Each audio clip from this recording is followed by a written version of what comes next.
E estamos de volta com a parte 2 do informativo 891 do STJ e reiniciamos com julgados da quinta turma.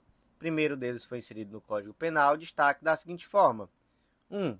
A participação em grupo reflexivo pode ser imposta como condição do SUSIS, com fundamento nos artigos 79 do Código Penal e 152, parágrafo único, da Lei de Execução Penal, quando adequado ao fato e à situação pessoal do condenado. 2. Em casos de violência doméstica e familiar, o verbo poderá dos dispositivos protetivos deve ser interpretado como um poder-dever do magistrado, à luz da Constituição e da Lei Maria da Penha, para prevenir a reincidência e proteger direitos indisponíveis. 3. A ausência de fundamentação exaustiva e de prazo específico na sentença não impede a imposição da condição quando a medida é idônea e pode ser detalhada na audiência admonitória e na fase da execução penal. Então, gente, tratamos aqui de suspensão condicional da pena. Onde é que está previsto este instituto? Lá no artigo 77 do Código Penal, que traz a possibilidade de suspensão da pena quando se tratar de uma pena privativa de liberdade não superior a 2 anos, e aí é possível essa suspensão de 2 a 4 anos. E aí há alguns requisitos, né? O condenado não pode ser reincidente em crime doloso, as circunstâncias do crime, bem parecidas com aquelas lá do artigo 59 do Código Penal, devem ser favoráveis e não deve ser indicada a substituição da pena privativa de liberdade por pena restritiva de direitos. Então, aqui vai ser aplicado meio que de forma subsidiária em relação à substituição por restritiva de direitos, beleza? Outro ponto que é importante, temos que ter em mente que se há uma condenação anterior só por pena de multa, não há impedimento para a concessão do benefício. Certo, então beleza, foi suspensa a pena e aí é de graça, sim, não tem que cumprir nada? Claro que tem, não é? Então, esse indivíduo ele vai ter que cumprir as condições que forem determinadas pelo juiz. Então, por exemplo, via de regra, no primeiro ano do prazo, ele vai ter que cumprir ou prestação de serviço à comunidade ou limitação do fim de semana.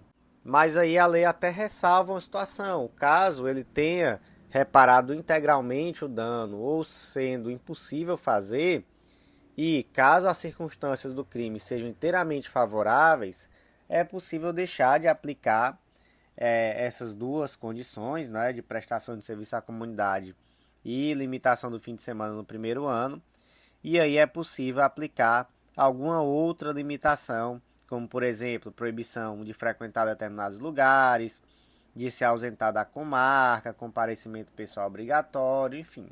E além disso, o artigo 79 traz que o juiz pode fixar outras obrigações que sejam necessárias.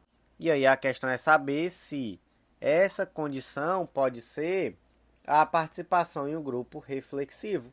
E a resposta é sim, pode sim ser. E em caso de violência doméstica e familiar, esse pode é até um poder-dever, do magistrado. E qual é a fundamentação disso, gente? Se fundamenta no artigo 79 do Código Penal, que traz essa possibilidade de outras imposições, no artigo 152, parágrafo único da Lei de Execução Penal e também na Lei Maria da Penha. O artigo 152 da LEP autoriza cursos, palestras e programas de recuperação durante a execução penal, Já quando se fala na Lei Maria da Penha, ela passou a contemplar de forma expressa as medidas de reeducação, recuperação e acompanhamento psicossocial, lá no artigo 22 da Lei Maria da Penha. E além disso, o artigo 45 da Lei Maria da Penha reforça a possibilidade de comparecimento obrigatório a programa de reeducação. Então, esses são os fundamentos, Então, não só pode impor o comparecimento a grupo reflexivo, quando tratando-se de crime no âmbito da Lei Maria da Penha, é até um poder-dever do magistrado. Então, destaques: 1. A participação em grupo reflexivo pode ser imposta como condição do SUSIS, com fundamento nos artigos 79 do Código Penal e 152, parágrafo único da Lei de Execução Penal, quando adequado ao fato e à situação pessoal do condenado. 2. Em casos de violência doméstica e familiar, o verbo poderá dos dispositivos protetivos deve ser interpretado como um poder-dever do magistrado, à luz da Constituição e da Lei Maria da Penha, para prevenir a reincidência e proteger direitos indisponíveis. 3. A ausência de fundamentação exaustiva e de prazo específico na sentença não impede a imposição da condição quando a medida é idônea e pode ser detalhada na audiência admonitória e na fase de execução penal. Seguindo em frente, o próximo julgado foi inserido no Código de Processo Penal, destaque da seguinte forma: a ilicitude da prisão em flagrante, reconhecida por ausência das hipóteses do artigo 302 do CPP, contamina os atos investigativos subsequentes que dela derivam, nos termos da teoria dos frutos da árvore envenenada. 2. O consentimento do investigado ou a posterior autorização judicial não afasta a nulidade das provas quando evidenciado um nexo causal como ato originariamente ilícito e inexistente fonte independente. Então, gente, vamos lá. Aqui nós tratamos da prova ilícita por derivação, está lá no artigo 157, parágrafo 1º do CPP, que positiva essa tal da teoria dos frutos da árvore envenenada. Qual é a conclusão decorrente dessa teoria? É a de que todas aquelas provas que decorrem de uma prova que é ilícita também são ilícitas. Então, por isso que é a ilicitude por derivação. E basicamente, qual foi o contexto aqui? Foi uma prisão em flagrante, mas aquela prisão em flagrante que não é flagrante, né? Foi no outro dia, sem nenhum nexo, né, entre o contexto fático e o momento da prisão.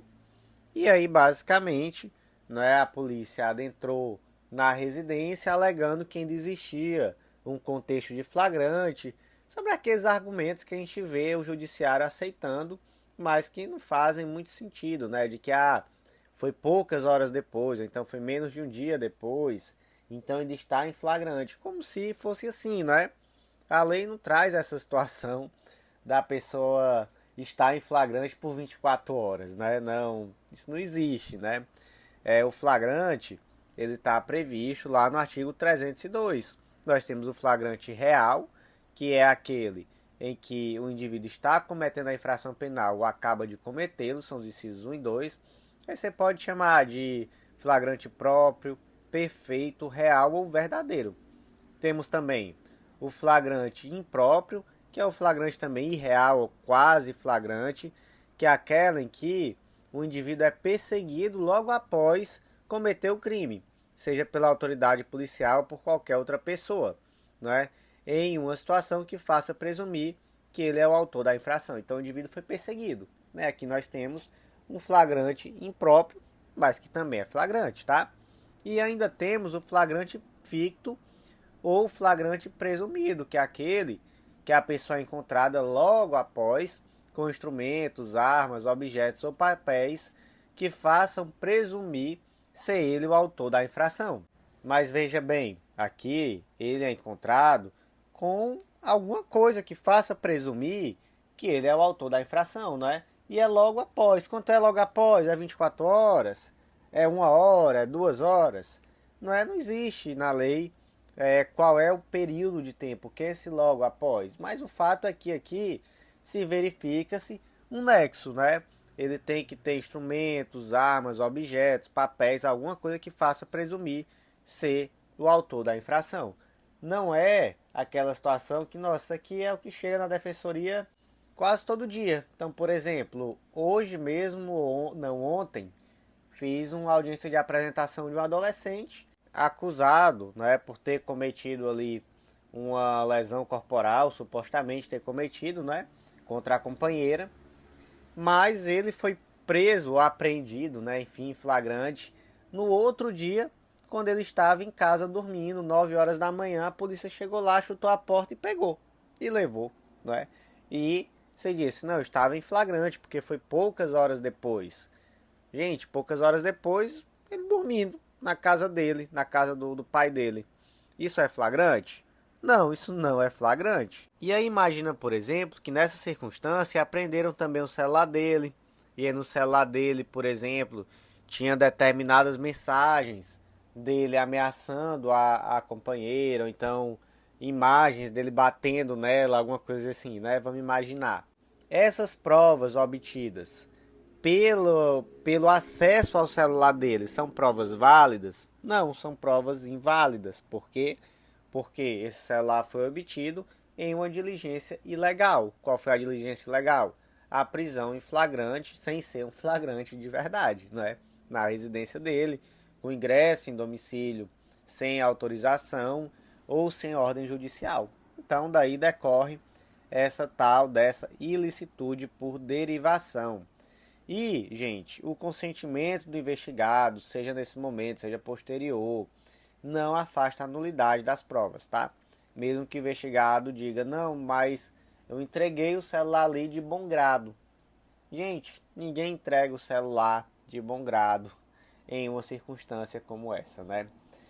Sabendo que ali tem algo que o incrimine. E se isso ocorre em um contexto de uma prisão ilegal, então essa prova também é legal. Então, como é que ficaram os destaques? 1. A ilicitude da prisão em flagrante, reconhecida por ausência das hipóteses do artigo 302 do Código de Processo Penal, contamina os atos investigativos subsequentes que dela derivam, nos termos da teoria dos frutos da árvore envenenada. 2. O consentimento do investigado a posterior autorização judicial não afasta a nulidade das provas, quando é evidenciado o nexo causal como ato originalmente ilícito e inexistente fonte independente. Seguindo em frente, agora julgado da 6ª turma do STJ e também o último julgado de hoje, inserido no Código de Processo Penal, destaque da seguinte forma: o cancelamento do júri pelo não comparecimento dos advogados à sessão plenária não pode ser punido por sanção pecuniária. 2. A Lei 14.752 de 2023 alterou o artigo 265 do CPP para suprimir a multa por abandono de causa, estabelecendo que eventual falta ética deve ser apurada exclusivamente pela OAB. Então, gente, o destaque aqui já falou quase tudo, né? Basicamente, antigamente existia essa possibilidade do juiz aplicar multa ao advogado por abandono da causa. Hoje não há, tá? Inclusive abandono do plenário do júri, por exemplo, abandono de uma determinada audiência, não é possível a aplicação de multa. A verificação da ocorrência ou não de infração ética é feita pela OAB.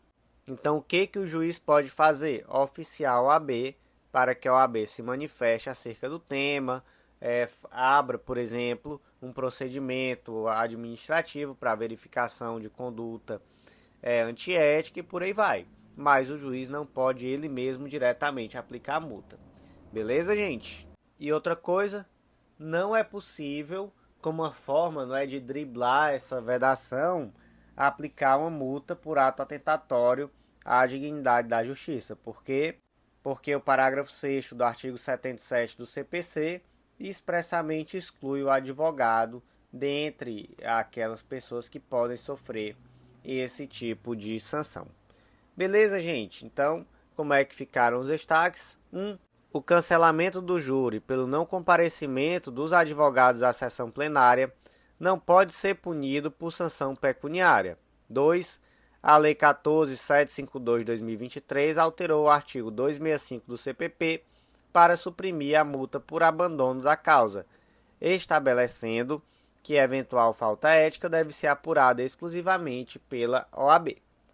E, meus amigos, por hoje foi isso. Eu agradeço muito a você que ouviu até o final, então já deixa aquele like, aquela avaliaçãozinha com 5 estrelas no Spotify e compartilha com aquele amigo. Tudo isso fortalece demais esse projeto e é um grande incentivo à sua continuidade. Então, por hoje foi isso. Eu agradeço a você que ouviu até o final e até a próxima.